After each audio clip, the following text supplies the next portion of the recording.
This is Shinjuku. It's one of Tokyo's 23 wards, and I would even go as far as saying that it's the heart of Tokyo, where everything connects and spreads out again. It is home to the busiest train station in the world, which according to Wikipedia was used by an average of 3.59 million people per day in 2018. It is also one of Tokyo's main entertainment, business and shopping areas, and also an administrative center. Here you'll find one of the skyscraper districts, Japan's biggest red light district, huge shops but also tiny alleys filled with bars and restaurants. While I do usually enjoy shooting in quiet areas, Tokyo is different for me. I always feel that rush, a certain excitement when experiencing the energy in Shinjuku. And so a couple weeks ago I decided to head out there in the evening to do some street photography, a genre I don't practice that often. However, while exploring Shinjuku, I decided that I have to try it out.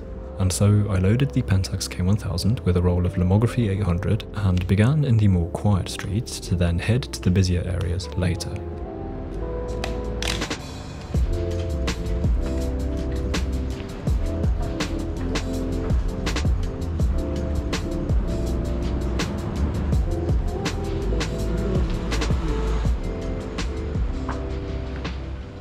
So this is nothing like the busy parts of Shinjuku. You do encounter a couple people here and there, but overall this seems to be a really quiet corner of Shinjuku.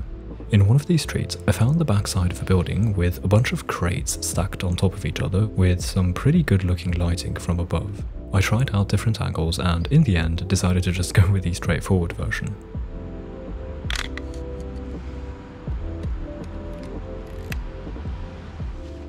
Here's the result, and I think we're off to a good start. The crates in combination with the lighting strike a mood for me. It seems quite atmospheric for what it actually is. The artificial lighting just hits the scene really well. By the way, this is a great example to see what the halations created by Lomo 800 look like. It's more subtle than what you'd see produced by Cinestill 800T, and that's really nice actually. Cinestill can go overboard at times, so I appreciate that Lomo is an option for a more subtle halation effect.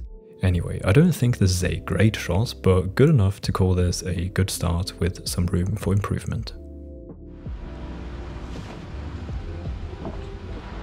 I was about to continue my walk as I spotted around the corner of the opposite building this scene. What caught me here was the silhouette of the plant that was pressed against the diffused window.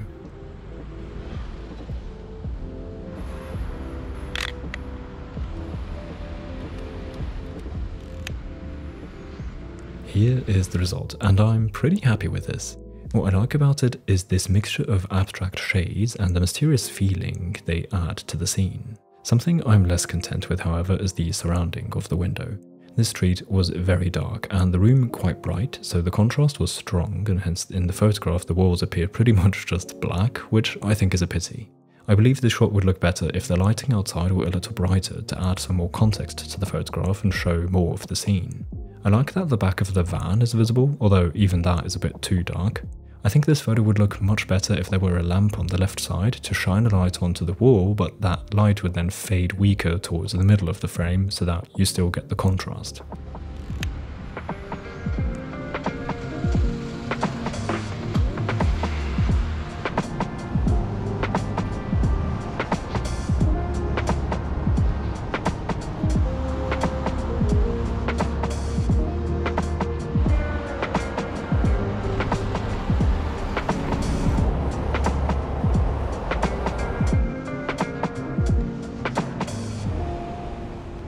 Continued my walk without shooting for a while until I came to this road where I spotted two guys, one walking and one on their bike. I was walking in front of them and planned to just casually fall back behind them and get a shot.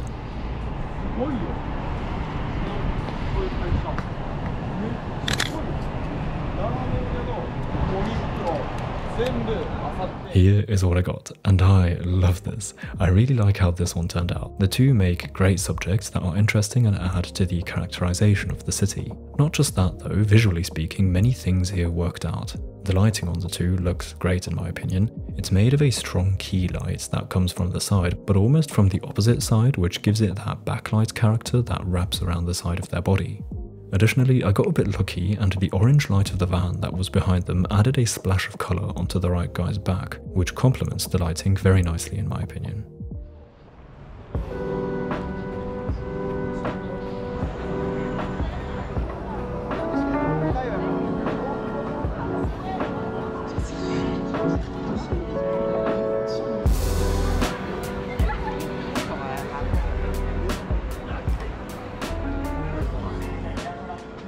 Do you see the guy in green pushing the blue cart who just passed me? I sensed that this could be an interesting subject, so I turned around and followed the person for a bit to get a shot.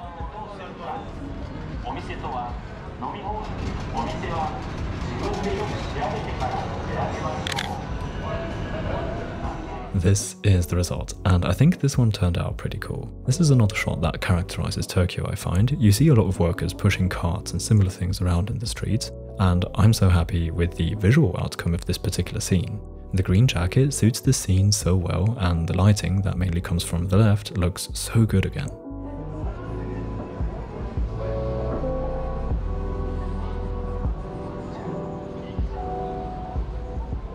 So I was in full explorer mode and just casually went into this tiny dark space here to find an open door, and then I decided I better turn around.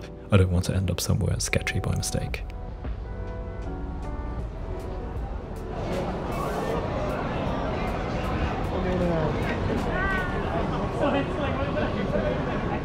By now, I had reached one of the busiest areas in Shinjuku and was slightly overwhelmed by all the movement, but stayed calm and looked around for some potential photographs.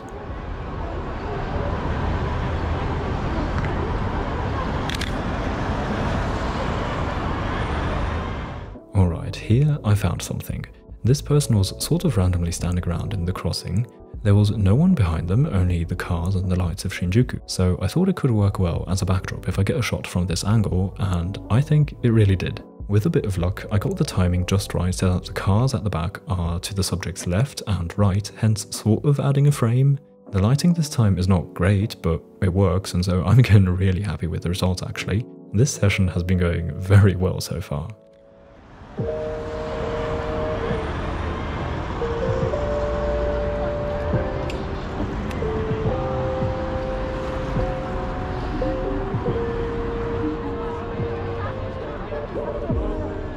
Then I was hanging around at the crossing here, thinking of going to the other side and looking for someone interesting to photograph. It was then that I spotted this person on their phone and decided to try a shot.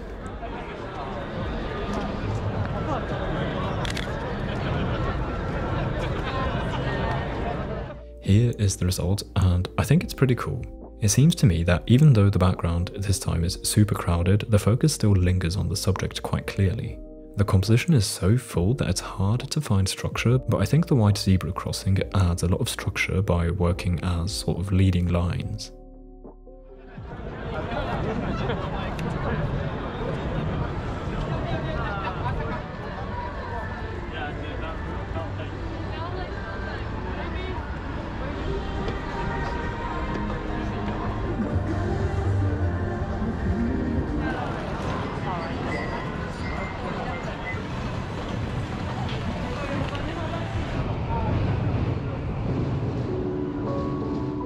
Then I continued for another while without finding anything until I was crossing the road again with a horde of people, including this person right in front of me with the popping yellow jacket, which I thought looked cool, and so I was trying to find a decent angle to shoot it. But in the end, I didn't press the shutter because nothing felt quite right, so I decided to save the shot.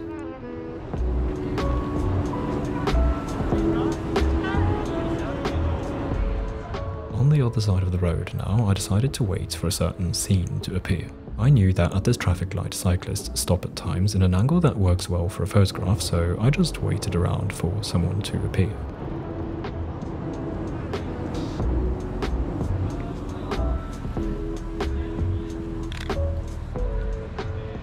Here's the shot. This is the first shot of the night that I fully think is a miss. I was in a bit of a hurry here, rushing the composition, and probably just shouldn't have pressed the shutter, just like the person in yellow before. The subject actually isn't too bad. I like how the light reflects off of their jacket. What doesn't work here is the surrounding. The car right beside the subject covers the background and takes away the depth. And a minor thing on the left is the Uber Eats cyclist who feels a little distracting. So good idea, just not the optimal execution just yet. Then I stayed at the crossing to see if I find any other interesting subjects to frame with the crossing in the background.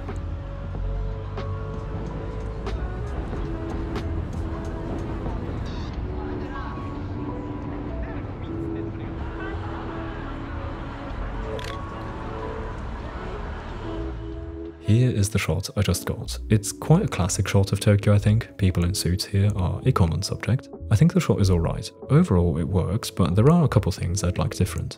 So the lighting, colour and general visually speaking, I think this turned out great looking. The idea of having the subject in the middle with the crossing in the background works nicely.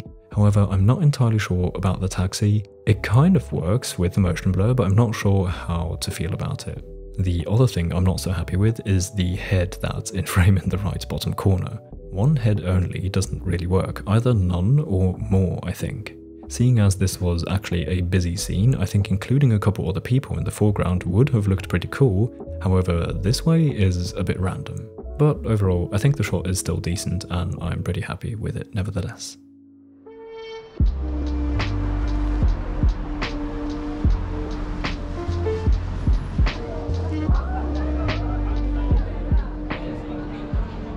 Then, here I was entering a pretty famous little area of Shinjuku that you've probably seen on Instagram before. I thought, why not give it a quick try, and walked into this small alley, but stopped immediately because I kind of liked the look of this door.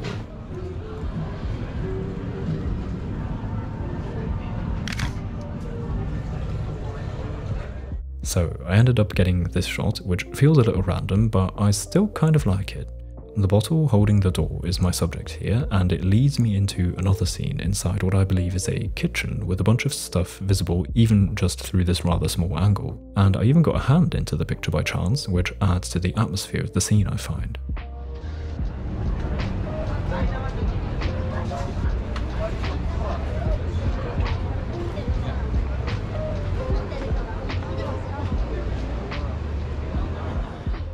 So, I'm very sorry to tell you that sadly my GoPro failed me from this point on. At the end of the shoot, I stopped recording and the GoPro froze so that I had to remove the battery and put it in again.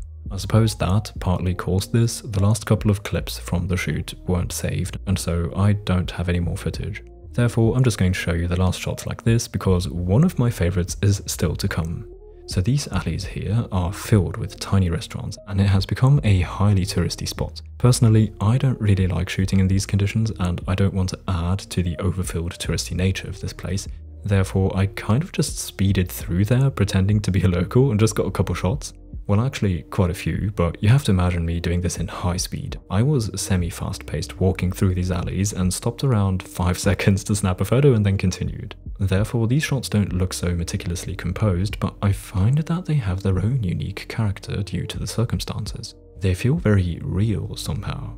And then here is one of my favourite shots of the night. This one obviously wasn't taken in a rush. This was actually already outside of the alleys, so I didn't feel too bad just standing around and taking my time to compose a shot. I love how simple yet effective the composition here is, but the highlight for me is the combination of subject, lighting and textures. The lighting looks so good in this scene, and the fogged up texture of the window not only adds to the atmosphere, but also puts an emphasis on the subject in the middle. And then on the outside is another person on the right edge of the frame and a crate on the left edge of the frame, which add to the busy feeling and fill some empty spaces, but do that without distracting from the actual scene. I'm very happy with this outcome. Then I left that area to return to the crossing to see if I could find another cyclist and got this shot, which I think definitely is the better of the two. However, I'd like to still get one more version without the poles on the left. Then lastly, I got 3 more shots, this one of a bar which I think turned out quite okay. This not so good picture of an entrance to a bar. I still like the scene. I wanted to capture the busy atmosphere you could already feel just by looking at the entrance without actually seeing any people, but I don't really like how the photograph itself worked out. And to end the shoot, I got one last shot looking into a shop that was fully packed with stuff which I found to be an interesting subject. Anyway, that wraps up this night session with Lomo 800. I had so much fun and I'm so pleased with the results. I hope you enjoyed coming along with me. Before I say goodbye, I'd quickly like to shout out the wonderful people who support me on Patreon. Thank you so much. If you're interested in extra videos, Lightroom presets or physical postcards, you can check out what I have via the link in the description. Otherwise, I also sell prints by the way, in case that's more your thing, also in the description below. With that said, I wish you a great week and hope to see you again soon. Until then, goodbye.